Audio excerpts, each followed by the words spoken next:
The Modi government had published a magazine, Bharat, the Mother of Democracy, for the G20 summit, and this has sparked another political showdown. The magazine spoke of India's rich cultural heritage and diversity and referred to the influence of the Vedas, the Ramayanas and Mahabharata on the Indian civilizational ethos. But what was interesting to see was the government's mention of Mughal Emperor Akbar. The centre hailed the Mughal Emperor as a proponent of peace and democracy. The magazine claimed that Akbar's democratic thinking was unusual and way ahead of its time. The magazine also lauded Akbar for introducing the doctrine of sul-e-kul, that is, universal peace, as a tool against religious discrimination. Today, the opposition is calling this praise for the Mughal Emperor a display of the government's two-faced nature. Listen in. G20 के बाद आदरणीय मोदी जी को दिखाना है, तो अब केंद्र की सरकार इस तरह से दिखा रही है, जो बात हम लोग कह रहे हैं उसी पर आ रही है। आरक्षण वाले मामले में भी आपने देखा कि मोहन भागवत जी बैकफुट पर आए। अभी सब चीज़ इनको मानना पड़ेगा। ये जो अपनी मनमानी कर रहे थे, अब इनकी मनमानी नहीं चलेगी। इनको दिखाने के लिए फिर ये देश धर्मनिरपेक्ष है, ये देश लोकतंत्र आत्मा है और संविधान से ही देश चलेगा। ये बात तानाशाही, हिटलरशाही मनमानी कर रही मोदी जी सरकार को मानना ही पड़ेगा और उस रास्ते पर आना पड़ेगा। Finally, wisdom prevailed upon Prime Minister Narendra Modi, and he acknowledged the efforts of Mughal Emperor, especially Akbar the Great, in making of India. They have also their role in making of India. They have got their role in the history, and they are leaders. They are emperors to be emulated. The good part of could be emulated, and BJP was always giving a Hindu-Muslim touch against the Muslim. But that for once, if he has accepted the fact and eulogizing Akbar the Great, I think at least finally saner sense prevailed upon him. The BJP's hit back at the opposition calls the attacks just attempts to mislead the public. As far as G20 is concerned, I'm pained with the fact that the world is applauding the efforts made by the Indian Prime Minister, Honorable Sri Narendra Modi ji. It's a great victory not only for India, but I would say it's a victory for mankind. Under such scenarios, we may belong to different political parties in the country, but astonishingly, people like Kapil Sibal, who have been changing political parties for their personal gains, still have the voice questioning G20. They should introspect that it is about the beauty of this country. It is not about political party. You're watching the News Hour at 10, debate number 2 on Times Now, Super Prime Time. RP Singh and Advocate Waris Pathan continue from debate number 1, but joining us on the show at the moment are Sarah Shah Halim, activist. Also with us is Amana Begum Ansari, research and political analyst. And I want to begin with you, Amana Begum Ansari, and begin by asking you, this is what Kapil Sibal said today, and it's a tweet, I'm sure you've read it, where he says that there's one face for the world, there's one for India, that is Bharat. Inform us about the real Man Ki Baat. How would you respond to Mr. Sibal? I don't remember any time BJP criticizing Akbar for his legacy. So I don't understand why Kapil Sibal is making the allegation of hypocrisy. And I would say that that central stand is a very practical and reasonable here. Instead of going into black and white, they are clearly making a distinction between Aurangzeb and Akbar. And I think Kapil Sibal should be happy about it. This is what we need to do. We should not look towards any historical figure or in a matter of the fact, anyone from the prism of identity, but the idea they hold. And I think BJP has done that successfully, and we should be happy about it. Okay. Like, that's what I think. And Sarah Shah Halim wants to respond to you. Yes, Sarah Shah Halim. Yeah, so all I'm saying is, for the BJP government, it is very clear. All the world's a stage, as Shakespeare famously said. Because here, it is Gandhi for the world and Godse for India. Now, let's be very clear that hate as much as you want. The Mughal history is so relevant in India that even a party like the Bharatiya Janata Party has to appreciate and understand the tremendous significance that the Mughals added to the history of India. You might do away with the chapters, you might try and omit a significant part of medieval history, but we need to understand that the GDP of the country was highest during the Mughals' time. We cannot ignore the significant contribution, be it culture, be it architecture, be it the economy, be it, the very different policies that they adopted to bring about peace and brotherhood in the country. Because it's very clear that the Mughals did not come as invaders. They came to make India their homeland. And that is something that the Bharatiya Janata Party has understood, and hopefully they will stop omitting chapters with reference to the Mughal history. We have seen how the NCRT has made concerted efforts to defile the Mughals. Sarah Shalim, but many would say, what about Aurangzeb? What about other invaders? Whether it was Ghazni or Ghori, there were those who actually carried out grave acts of violence and plunder. See, we need to understand that history has to be looked at in a pragmatic manner. We have to understand that these were all expansionist empires.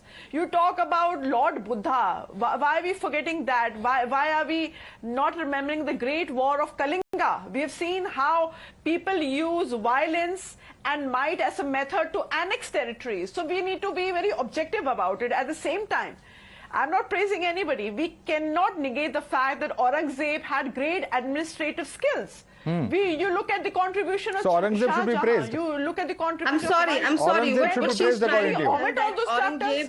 Someone who virtually butchered several of his family members should be praised. As an administrator, if you look at no, I agree. Bringing Ashoka here is such a dishonesty. We remember Ashoka in an objective manner because all empires were expansionist empires. You look at the Ottoman Empire. But Sarah Shalim, there's a difference. And there's a difference. There's a difference in why Akbar is being hailed, and there is a difference in the actions of Aurangzeb. Now, you may question whether all Mughals should be painted in the same brush, for instance. RP Singh, if this is indeed the case, there are those who are asking. In fact, let me put that question across to Amana Begum Ansari. You were questioning where is the government said anything about Akbar. The name of Mughal Gardens has been changed to Amrit Udayan, ma'am. So isn't that painting all Mughals in one brush? I have written an article about it, and I have questioned also. Sometimes it seems that this government is very careful about the legacy. So the decision of the changing name of Mughal Garden to Amrit Udyan didn't make much sense to me, because it was not the name after some Mughal king. It was because of the architecture of it. Like, there are so many cuisine, painting and stuff like that, which has a Mughal element to it. That's why we call it Mughal. So that's why I have written an article. But here I must say that right now what government has done in the G20 manifesto is a very right thing and very applaudable. Okay, you're applauding what the government has done, but there are questions. There are questions about the role of what the government has done, RP Singh. And I want you to come in on this before I go across to Advocate Varis Pathan. RP Singh, because the question here is that Mughal era history is being wiped out. This is what the Jamaat-e-Islami Hind is saying. See, they're saying this is dishonesty, and democracy does not work like this, where you change history. How do you respond to this? Okay, Madhav, before I talk about the history, let me read out from my religious text. Although it's not my personal, it's the text for the humanity. In that, Guru Nanak Dev Ji mentions, Khursana, Khasmana, Kai, Hindustan, Daraya. This is about Babar having acquired Khursan. Babar terrified Hindustan. Ati Marpai Kurlane Taki Dard na aaya. And he is referring to Babar. And this is in Shri Guru Granth Sahib. So, whom do I believe? The lady sitting here or Shri Guru Nanak Dev Ji? So there are good kings and bad kings in the empire, and then Akbar was a good king, better king than the others. And Aurangzeb was one who beheaded Shri Guru Tegh Bahadur Ji. Jahangir was one who killed Shri Guru Arjan Dev Ji. Okay. If I tell you you want to remember the medieval history with your specs, but what about us?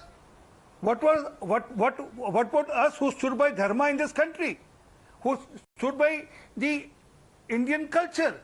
Okay, I want Advocate. Okay, Varis Pathan, come in on that. Come in on that, because if the tolerance of Akbar is being highlighted. Another second. Yeah. Aurangzeb used very quickly, we have limited time, please. Give me a second, Madhav, please. Very important.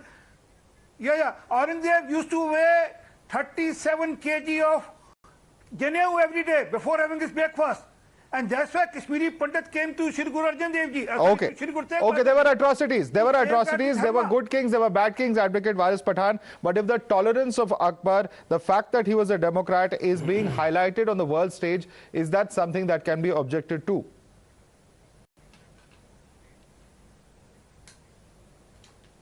Well, Madhav, here is where the BJP's hypocrisy gets exposed. The love for Indian Muslims and the love for the Muslims of the world, there's a differentiate between them. A lot of difference between them. For Indian Muslims, they have spread only hatred and nothing more than that. But for the other country Muslims, Modi's love can be seen very well from the G20 summit also, that how Saudi Crown Prince was respected.